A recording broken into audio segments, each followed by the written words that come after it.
Hey, I'm Alex with Evil Cake Studios, and in this video I'm going to give you a look at the production behind our cover of Aoi Shiori, which is the opening for Anohana. There's a lot going on in this song, so it was a fun challenge for us to dive in, learn the parts, figure out what's going on within the background details, and try to be as faithful to the original production as possible. So we're going to jump into the project, and I'm going to show you how we made it. So here we are in the project. I work in FL Studio, just for those who are curious what program I'm using. Let's go ahead and just play a little bit of the song, and then we're going to start dissecting the parts one by one, and then we'll talk a little bit about the mixing and a little bit about the mastering as well.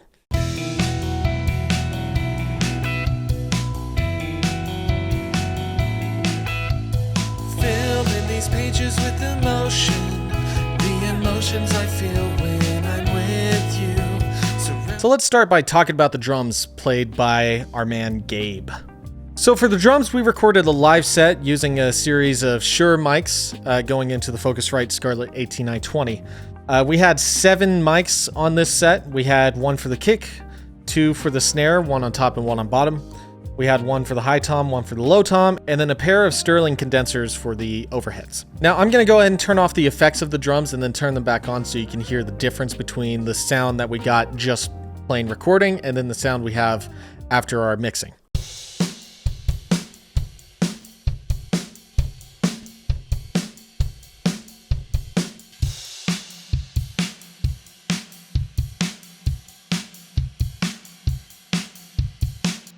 So the biggest differences, I believe, are the snare. Snare has a lot more presence and it sounds a lot better. The kick also has a lot more punch to it. It doesn't sound as like wompy, or I don't know what a good word for that is, muddy. Overall, the drums just sound a lot better. So for the drums, we have a good chunk going on in the mix. Let's start by looking at the kick. So we have a pretty dramatic EQ going on here. We're cutting out everything below 49 Hertz with a high pass there. That's just to get rid of all the unnecessary subness that you're just not going to hear. We're boosting 150 a bit just to really let that kick punch. We're cutting out a lot of low mids, so 300s, 400s, just to get rid of that, again, that muddiness, that weirdness. And then we are boosting a little bit in the treble as well, just to kind of give it a bit more click to it. The snares, we're doing some similar stuff. We're boosting around the same kind of range just to kind of give the snare the presence. We're cutting around the 400 range, and then we're boosting in the high mids. I also have a low pass happening here around 8K, 9K, just to kind of help tame the hi-hat, because the hi-hat is very present in that mic. It's just one of the things that when you're recording live drums, it happens. To help with that, I also am using this noise gate here, which is on the limiter, the stock limiter for FL Studio. I have this noise gate going so that way it cuts out all the unnecessary like extra sounds like the hi-hat. So here's the snare top without the noise gate. And here it is with the noise gate. I do that because I want those hi-hats to really be in the overheads instead. If they're in that snare top, then they're going to be in the middle, and then you also have the stereo image of the hi-hats. It makes for a little bit of a weird sound. I'd rather have them going all into the overheads than just the mid-range, but that's kind of how I like to do it. Also, we do have a compressor on the snare top mic. We have it fairly aggressive. We have it on a 4:1 ratio, quick attack, quick release. That helps pull down the initial hit, and when we turn everything back up, it just kind of makes it so that the tail of the snare kind of lasts a little bit longer. And then we also have some reverb on the snare just to kind of provide the same kind of thing. On the snare bottom mic, we have that turned down pretty low. We have it cutting out the low mids, and then we also have a noise gate going on. That's just to kind of add a little bit of that chain rattle on the snare to the snare sound, but we have it pretty low in the mix.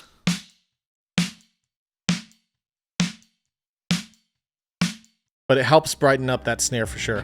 There aren't a lot of places where the toms play, but when they do, we have a few things going on. As you can see, I cut the track whenever there's no toms playing, and I just delete it because there's no need to have those. They're just providing more mics picking up the same things that are already being picked up in other mics.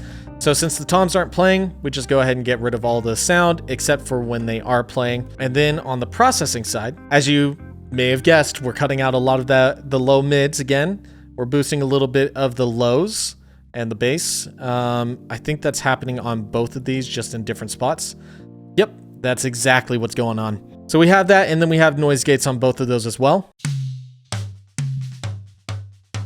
And then without those effects, as you can hear, it sounds a little bit more floppy. It doesn't sound as tight as when we have those effects. And it works into the mix pretty well. Last thing we got there are the overheads.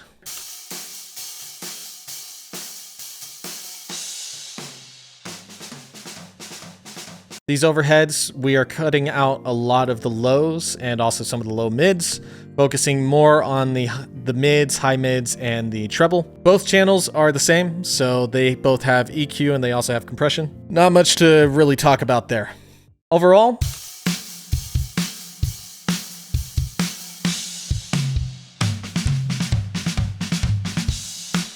pretty good drum sound. All right, so now let's talk about the bass. On this song, I took the bass roll. So, hooray me.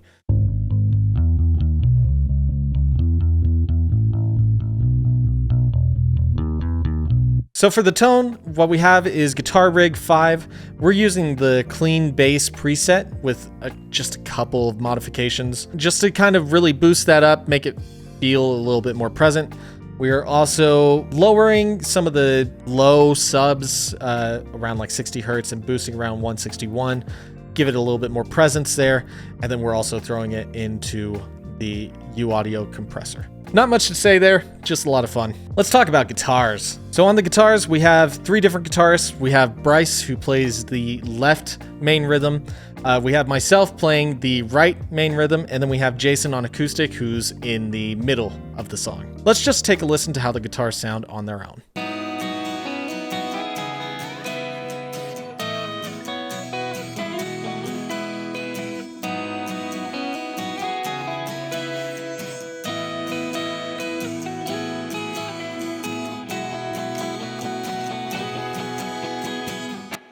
So let's jump into the chorus and let's take a look at all of these guitar parts kind of isolated.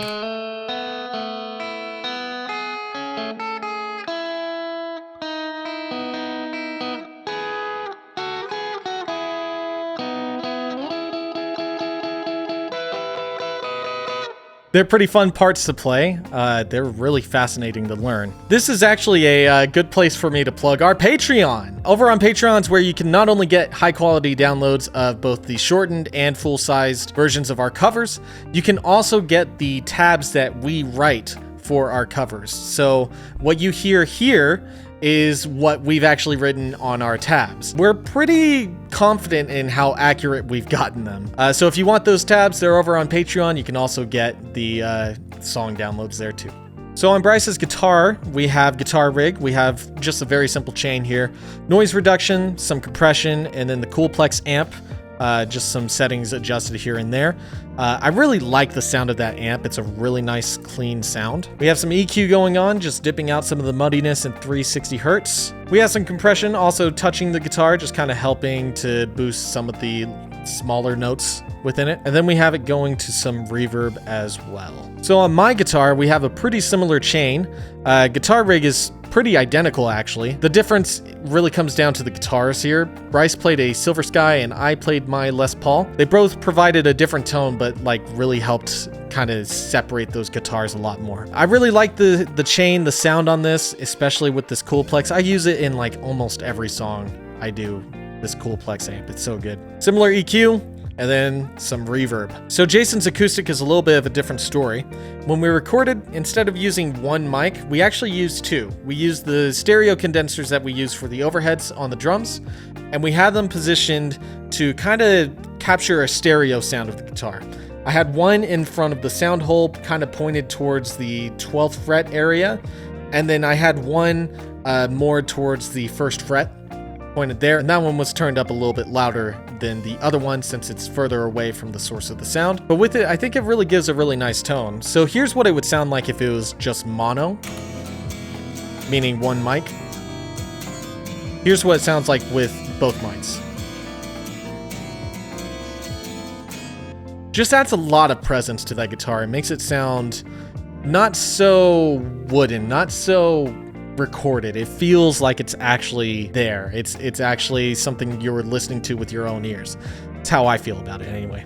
So on here on the EQ, we are cutting out a little bit of the low mids and then boosting some of the mids around the 1.1K mark. We have a series of 2 compressors just to really help boost the sound and help kind of really make that pretty solid in terms of dynamics. The acoustic really kind of plays a percussive element here, just adding some good movement with that strum pattern. So we really wanted that to kind of have that weight, have that movement. So making it a little less dynamic so that it could kind of pop and stay consistent in the track was pretty important. So we popped a compressor on and then we simply doubled it. Now outside of that, we have 4 different guitars that kind of provide some effects. We have 2 guitars that play in reverse.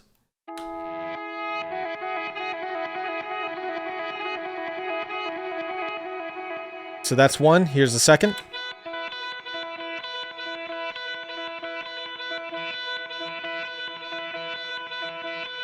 So these 2 guitar parts are pretty fascinating. As far as the chain goes, they're pretty similar to what we've already seen. It's going to be guitar rig, some EQ, some compression. There are 3 things that kind of make these stand out though. The first thing being the reverb.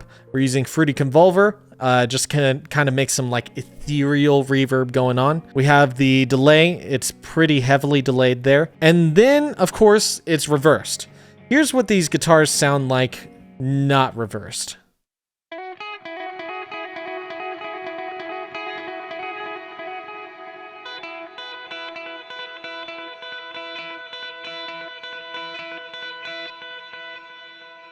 And then when you reverse them, you get some fun effects like this.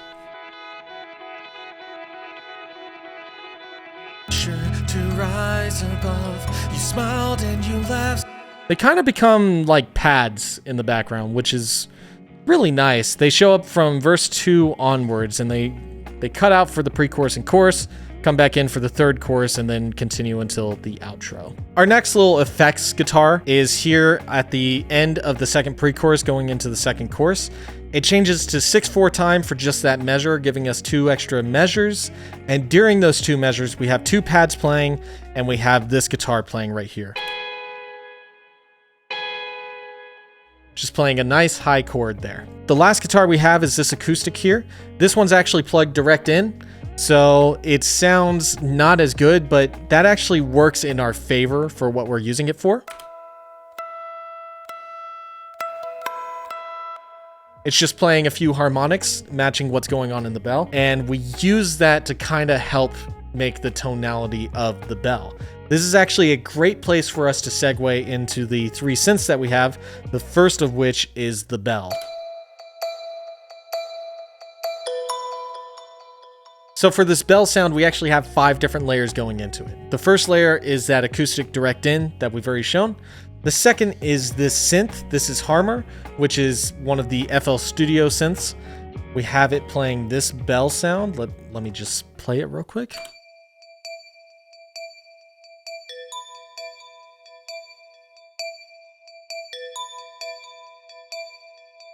On its own, not the best sounding bell, but it adds a nice layer. The rest are done through Kontakt. We're using a few from their standard libraries. They all don't sound great on their own, but again, it's all about the layers here. It's all about the sound that they build up to together. First one we have is xylophone.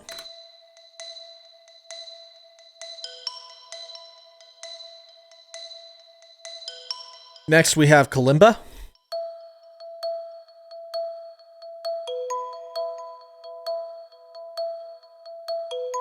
And then lastly, we have music box.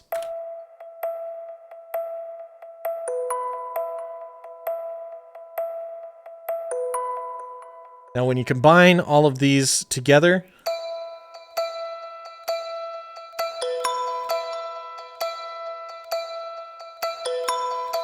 you have a pretty nice sound there, especially once you put it into the mix.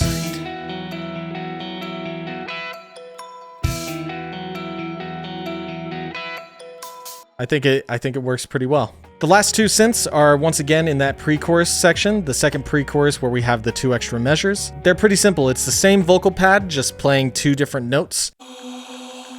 So we have that one playing a low note, and then we have this other one playing a 5th above it.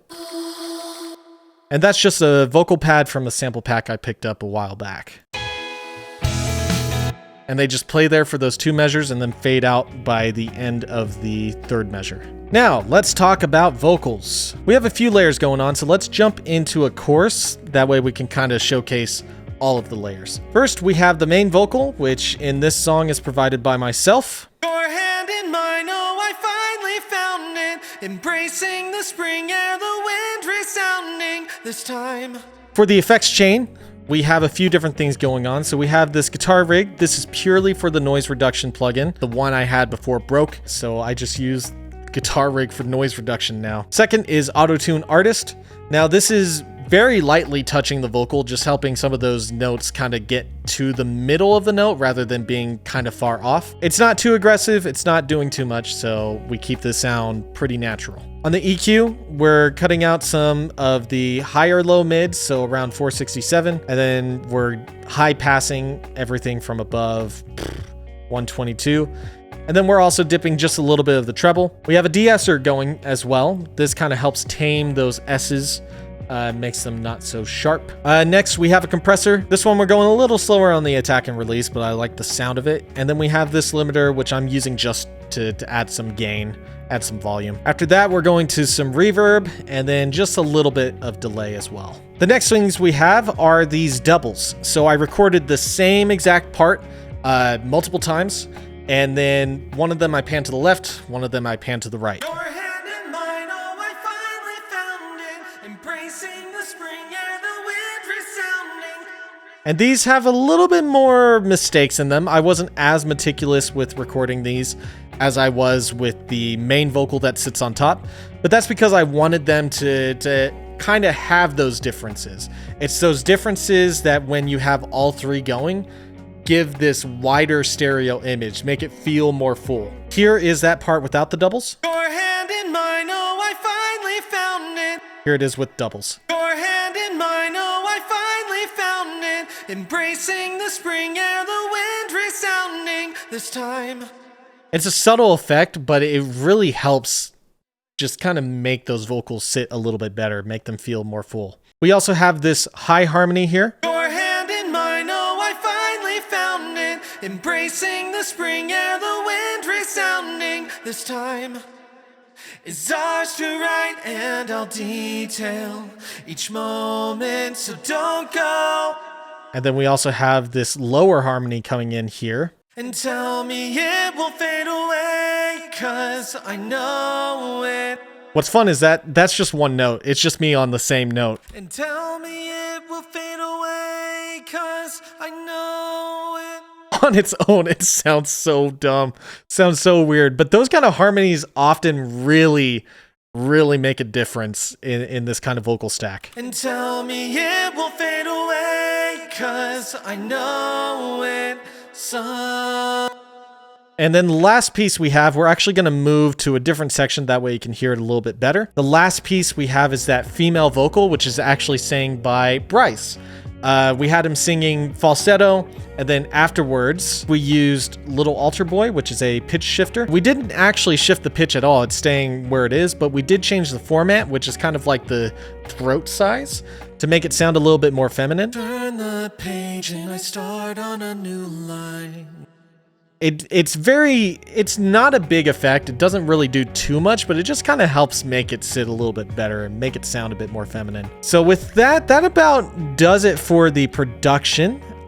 we have some automation going on. Really, it's just automation on the snare noise gate so that it lets more sound through on occasion, less sound through just as the dynamics change. We have this guitar delay bypass, which is only used in the TV size version. Just at the end, it turns on a delay for that guitar. We have some automation on the reverb, which is really only used in this intro just to cut out the reverb whenever everything kind of stops playing. We have some delay automation. Again, that's only used on the TV size. And then we have this vocal bus volume automation just to kind of lower the volume during the choruses and turn up the volume outside of that. Not too much, just enough. And then the last thing we have is this mix bus volume.